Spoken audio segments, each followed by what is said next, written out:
Palais Bourbon au Palais d'Afrique. C'est parti pour une tournée de 5 jours avec le président de l'Assemblée nationale. Au programme de sa visite, 3 pays, la Côte d'Ivoire, le Tchad et le Cameroun. Un peu africain, le président. Lui, il est né en Tunisie, alors que le pays était encore un protectorat français. Programme chargé, dans l'avion, il écoute les recommandations de sa conseillère diplomatique. Chaque mot doit être pesé. 5 jours d'un exercice particulier, 5 jours de diplomatie parlementaire. Au fait, c'est quoi, la diplomatie parlementaire? Allez, venez avec nous, on va tout vous expliquer.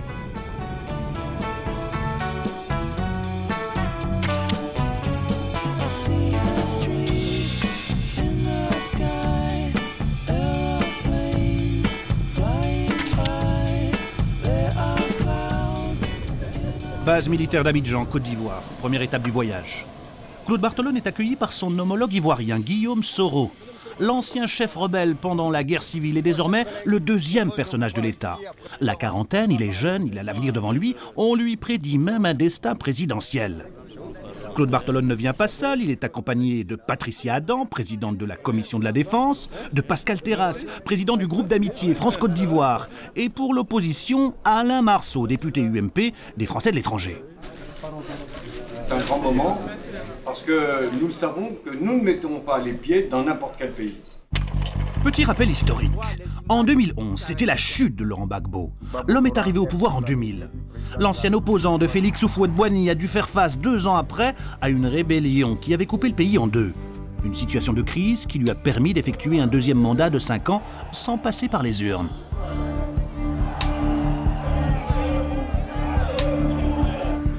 Arrive la présidentielle ivoirienne de 2010. Alassane Ouattara est déclaré vainqueur. Laurent Gbagbo n'accepte pas la défaite.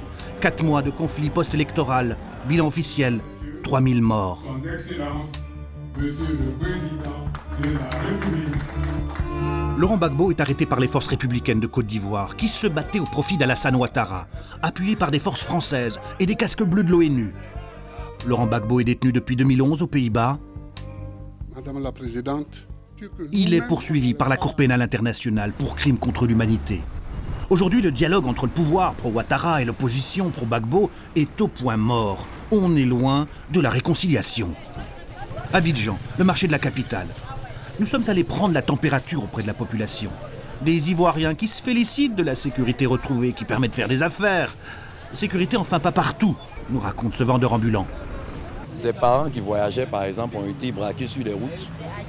Voilà, par des gens en armes avec des calaches et autres. Voilà, donc c'est récurrent pratiquement sur nos routes.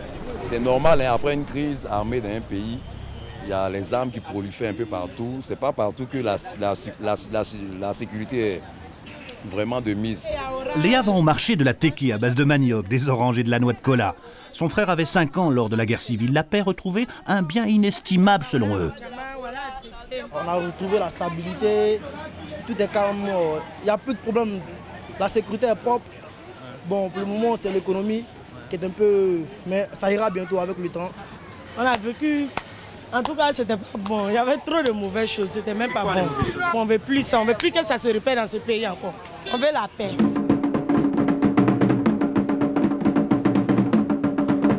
Ce jour-là, Claude Barthelone se rend à l'Assemblée nationale de Côte d'Ivoire.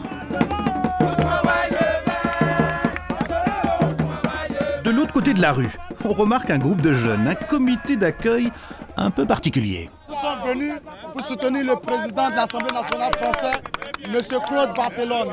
C'est très important puisque nous, on ne peut pas s'en passer de la France. C'est la France que nos pères patries, c'est la France qui est tout pour nous. Sans la France, nous, les Ivoiriens, nous ne sommes rien. Un discours qui fleure bon l'ancien temps colonial. La dignité, c'est celui qui t'a élevé, qui te donne, qui te rend digne. Tu ne peux pas dire que tu es digne. Nous, nos héritiers, c'est les Français.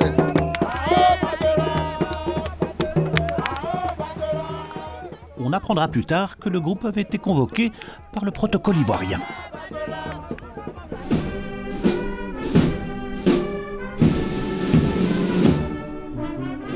La France et la Côte d'Ivoire, un couple inséparable. C'est ce qu'on va nous répéter toute la journée. Dans toute relation humaine, même dans les relations de couple, il y a des hauts et des bas. Il y a eu quelques problèmes, mais c'est passé ça, c'est du passé.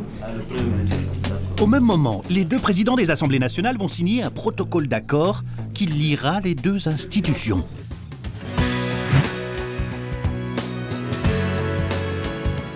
Alors nous avons toutes les semaines une séance qui s'appelle les questions au gouvernement, où pendant 1 heure, à la proportionnelle des différents groupes de l'Assemblée, les députés, et donc au nom des groupes, questionnent les membres du gouvernement.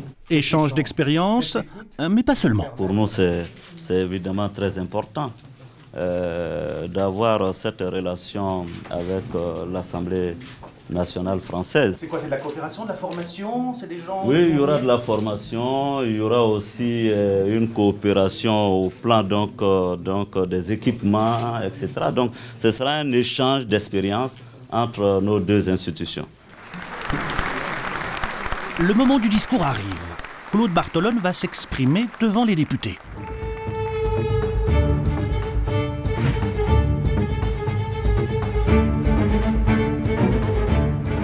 Le message politique, réconcilier tous les Ivoiriens.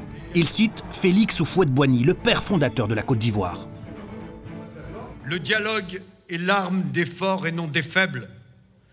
Dans la recherche de la paix, de la vraie paix, de la paix juste et durable, on ne doit pas hésiter un seul instant à recourir avec obstination au dialogue. À côté du discours formel, place aussi à l'improvisation. Et là, c'est plus affectif. Monsieur Claude Bartolone est mon frère, africanement parlant, puisqu'il est né sur les terres africaines de Tunisie. Cher Guillaume Soro, cher petit frère. La France et la Côte d'Ivoire, une histoire de famille. Quelques instants plus tard, au palais présidentiel. Guillaume Soro disait que je suis son frère. Vous lui avez dit qu'il est votre fils. Je suis heureux de saluer mon père. Claude Bartolone est allé porter le même message au président ivoirien. Il faut réconcilier pouvoir et opposition. À l'issue, une déclaration assez formelle. L'occasion pour nous d'interpeller Alassane Ouattara. Est-ce que, en tant que chef de l'État, vous allez laisser de la place à l'opposition, aux partisans de Laurent Gbagbo dans la nouvelle Côte d'Ivoire, dans ces institutions? Ah oui, ben vous savez, je suis le président de tous les Ivoiriens, sans exception. L'opposition doit avoir sa place en Côte d'Ivoire comme dans tous les pays démocratiques. Dans ce contexte-là, c'est quoi l'importance de la France dans ce contexte? À quoi ça sert? Mais la France, vous connaissez les liens entre la Côte d'Ivoire et la France. Je disais tout à l'heure à M. le Président que n'oubliez jamais que le président Félix Houphouët-Boigny, le père fondateur de la Côte d'Ivoire, a été ministre d'État sous la 4e République en France. Donc c'est tout un symbole. Après avoir rencontré les tenants du pouvoir, Claude Bartolone, en médiateur, rencontre cette fois les leaders de l'opposition pro-Gbagbo pour entendre leurs doléances. Je suis très heureux de pouvoir avoir cet échange avec vous. Vous savez comment nous vous regardons, comment nous sommes attentifs à chaque moment de votre existence politique. Ici, nombre d'entre eux sont poursuivis pour des crimes présumés pendant la guerre civile. Beaucoup des personnes qui sont en face de vous sont poursuivies aux assises. Et par rapport à tout ce qui s'est passé en 2002, 2010, 2011. On n'en saura pas plus, les discussions sont confidentielles.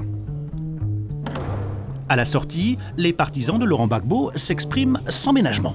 Le président de l'Assemblée nationale française nous a fait comprendre qu'il y a bien eu un choix d'un camp par le passé et que... Le camp Ouattara. Oui. Que le précédent gouvernement français avait choisi le camp Ouattara et que ce n'était plus le cas maintenant avec le gouvernement actuel. C'est-à-dire le gouvernement Hollande, il ne fait pas de choix? C'est ce que le président de l'Assemblée nationale nous a dit. Nous pensons que la France poursuit ses intérêts. Je pense que c'est tout à fait normal pour un État de veiller à ce que ses économique, c'est quoi ses intérêts? Oui, économique, bien sûr. C'est quoi les intérêts là? En Côte d'Ivoire, la France a des monopoles un peu partout, sur l'eau, sur l'électricité, sur la téléphonie, le pont, Bouygues, enfin...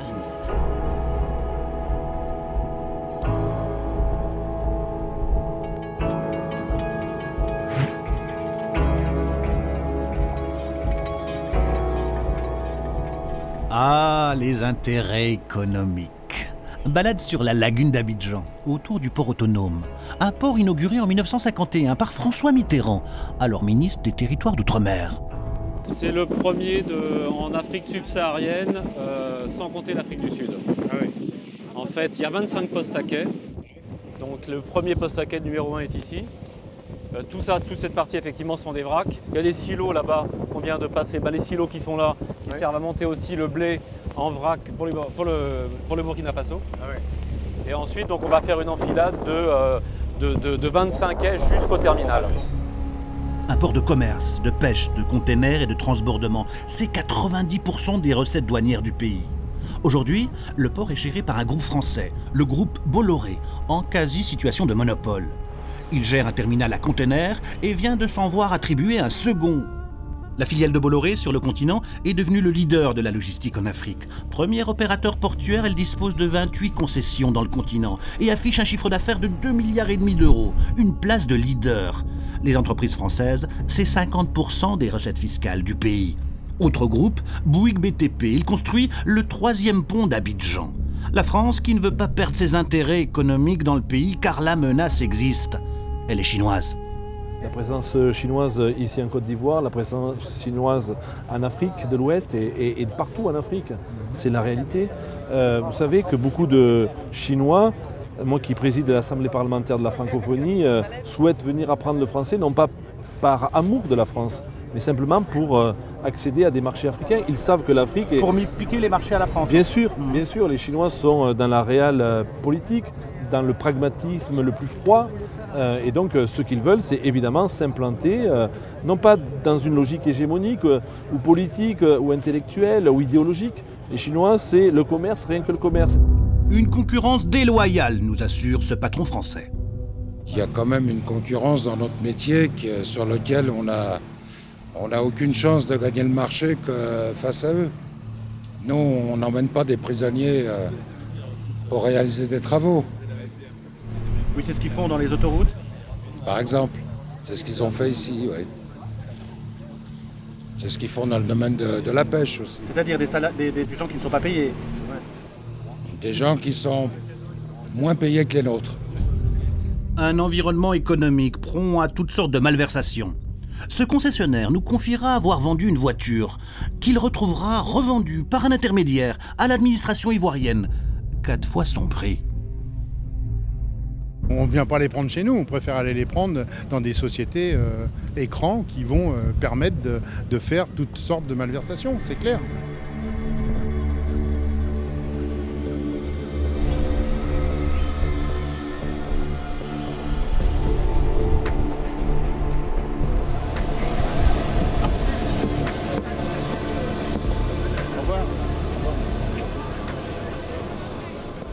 Ils attendent la voix de la France, parce qu'ils se rendent bien compte que si tous les partis ne participent pas à l'élection présidentielle ou aux élections législatives, il y aura un doute sur le retour de la démocratie.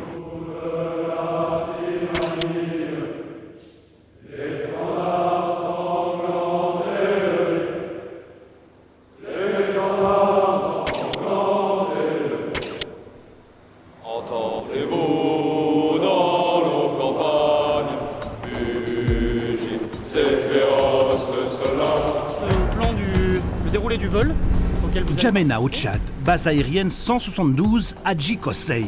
Ici, c'est le pivot du dispositif militaire français au Sahel. Il a tenu à se rendre compte personnellement de l'engagement des troupes françaises en Afrique.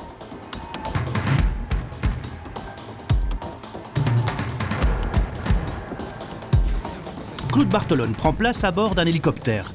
À côté de lui, le général Jean-Pierre Palasset, ex-commandant des forces françaises Licorne en Côte d'Ivoire, puis en Afghanistan, c'est le patron de l'opération Barkhane. Un survol de 15 minutes de N'Djamena, la capitale, jusque la frontière avec le Cameroun, lieu de tous les trafics. Au cours de la conversation, on remarque qu'ici, celui dont on craint la concurrence, c'est pas le chinois, mais le militaire américain. Des travaux qui sont des Américains. Ils commencent à construire là. Alors, sous prétexte d'un exercice qu'ils vont faire en 2015, donc ils vont faire un exercice avec les camarades tchadiens, et puis après l'exercice, ils vont dire, mais si on resterait bien. On les accueille volontiers, on en a besoin. Mais je trouve qu'il y a une bonne répartition des rôles. Ils ont le lead ou le vent, c'est nous qui avons le lead ici. Je trouve que c'est plein d'intelligence. On demande les Américains à dire nos capacités d'adaptation. Et alors, ce n'est pas nos capacités, c'est notre savoir-faire de comportement, notre patience, notre sens de l'adaptation, notre gentillesse vis-à-vis de nos camarades africains. Pas d'arrogance, savoir se plier à leurs coutumes, prendre le temps.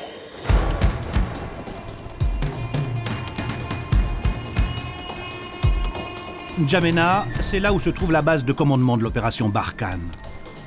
Barkhane, ce mot d'origine turque désigne ces dunes de sable qui se déplacent au gré des vents dans le Sahel. Principale mission, lutter contre le terrorisme islamiste au Nord Mali. On ne peut pas demander, comme nous l'avons fait à nos soldats, d'être capables de faire le sacrifice de leur vie sans leur montrer que la représentation nationale est solidaire et à leur côté et mesure à la fois les besoins qui sont les leurs, les financements dont ils ont besoin et mesure sur le terrain l'engagement que nous leur demandons. Le dispositif français de lutte contre le terrorisme prend de l'ampleur.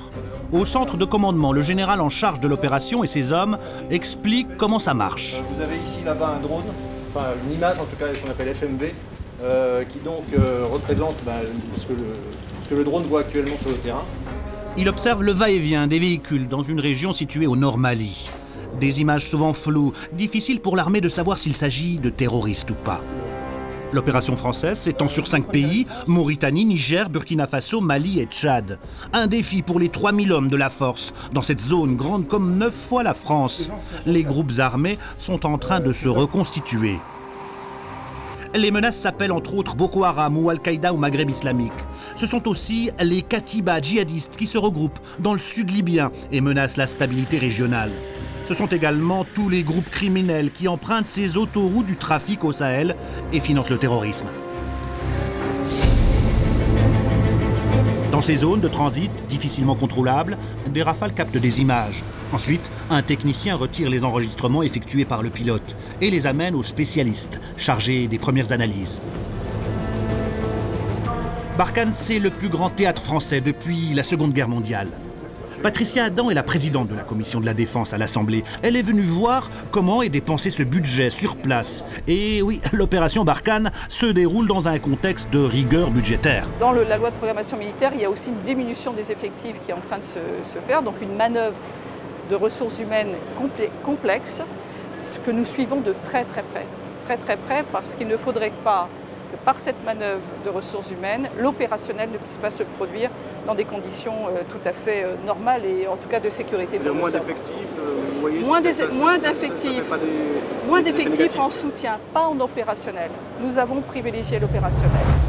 Les forces spéciales françaises jouent un rôle très important dans la montée du dispositif. Mais ici, personne n'a souhaité évoquer directement leur action. Ils sont pourtant intervenus au sol dans les dernières opérations coup de poing menées au Nord Mali. 2 jours après notre visite, Thomas Dupuis, 32 ans, adjudant dans l'armée de l'air, membre d'un commando parachutiste, est mort dans une opération de la force Barkhane contre un groupe terroriste au Nord Mali. C'est le premier soldat français mort depuis le début de l'opération Barkhane.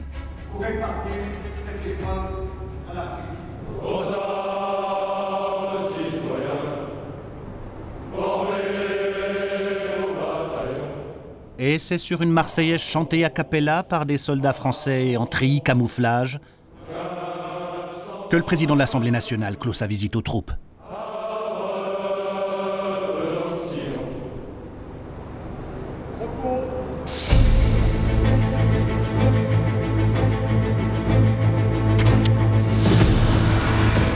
C'est évident que si l'on doit continuer à voir glisser des armes du sud-ouest libyen vers l'ensemble des groupes de terroristes trafiquants, vous savez, parce que les jours pairs ils sont terroristes, les jours impairs ils sont trafiquants. On peut avoir vraiment une situation extrêmement difficile qui verrait disparaître un certain nombre de pays et qui pourrait voir l'Afrique menacée, mais nous aussi. Aujourd'hui, on a bien compris, je ne cesse de le dire, pour les virus comme pour le terrorisme, il n'y a pas de frontières.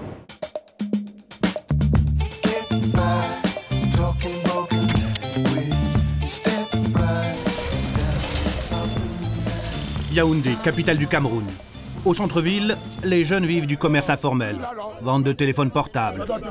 Ici, quand on leur parle du groupe djihadiste Boko Haram, dont l'objectif clairement affiché est d'instaurer un califat, on ne se sent pas concerné.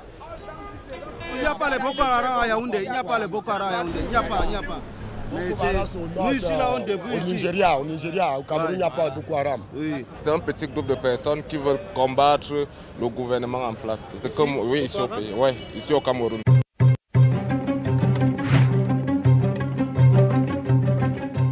Briefing avec les collaborateurs. Dans sa chambre d'hôtel, Claude Barthelone prépare l'entretien qu'il va avoir avec Paul Biya, le président du Cameroun. Et ce qui revient sur toutes les lèvres, c'est Boko Haram.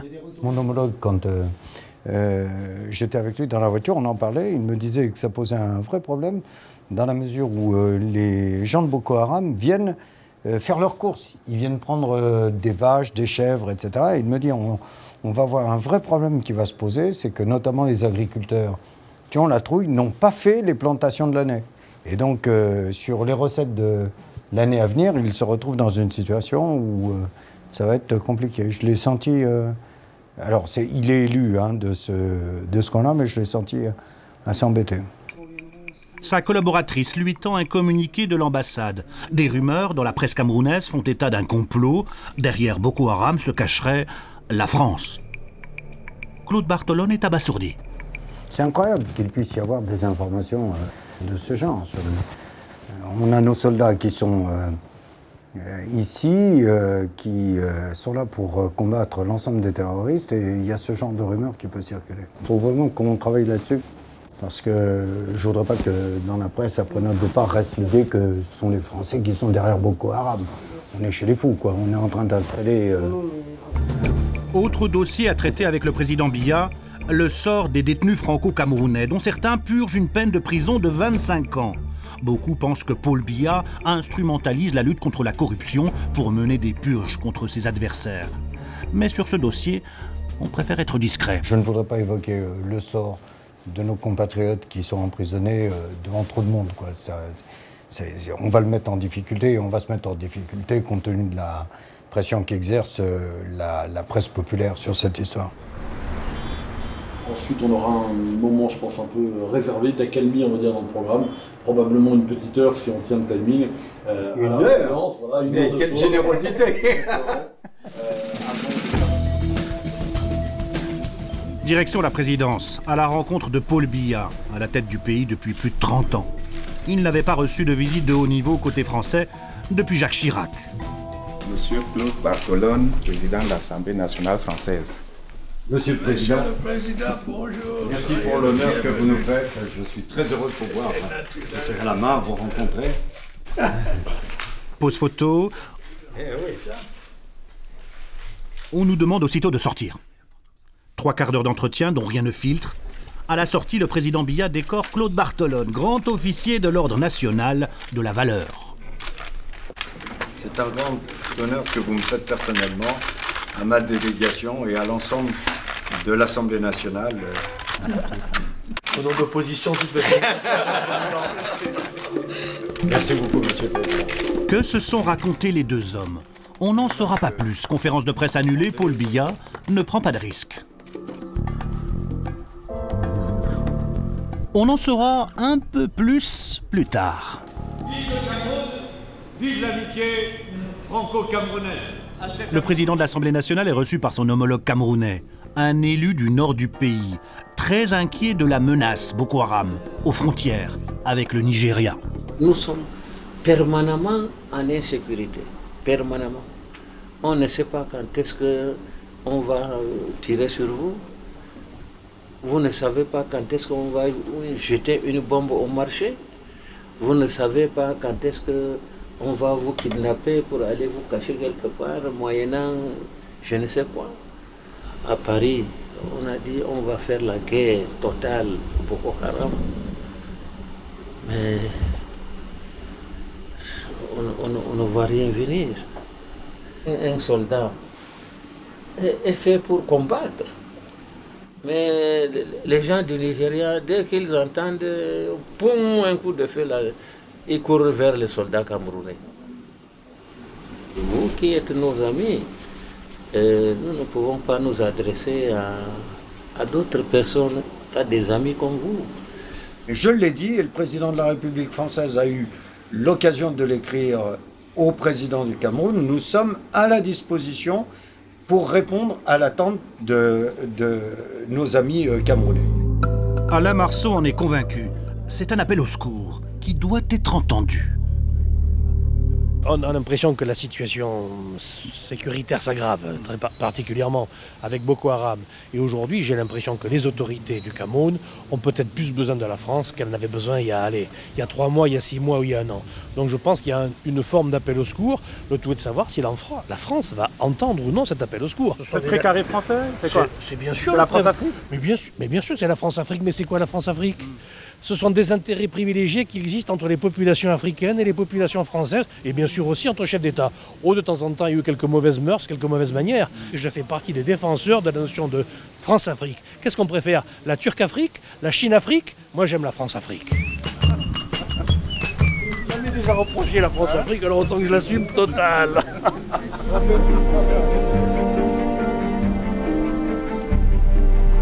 La fin de notre tournée de 5 jours en Afrique approche. 5 jours d'un exercice subtil de diplomatie parlementaire où il ne faut pas tomber dans les pièges, parler avec tout le monde, pouvoir et opposition. Il y a un opposant camerounais qui était avec vous ce matin. C'est quelqu'un qui m'embête à l'hémicycle. Vous l'appréciez, j'espère? Pas trop? Je ne l'apprécie pas trop. On apprécie toujours un peu son opposition. Il faut aussi éviter de marcher sur les plates-bandes des ministres en France. Quand vous envoyez un ministre de l'Agriculture, il va être dans son sillon. Quand vous envoyez un des ministres du gouvernement, tandis que nous, avec le rôle qui est le nôtre, de voter la loi, voter le budget et de contrôler le gouvernement, on peut se balader. Vous savez, c'est très rare de tomber sur des ministres qui peuvent rencontrer dans la même journée le président, le Premier ministre, le vice-premier ministre, les présidents d'assemblée.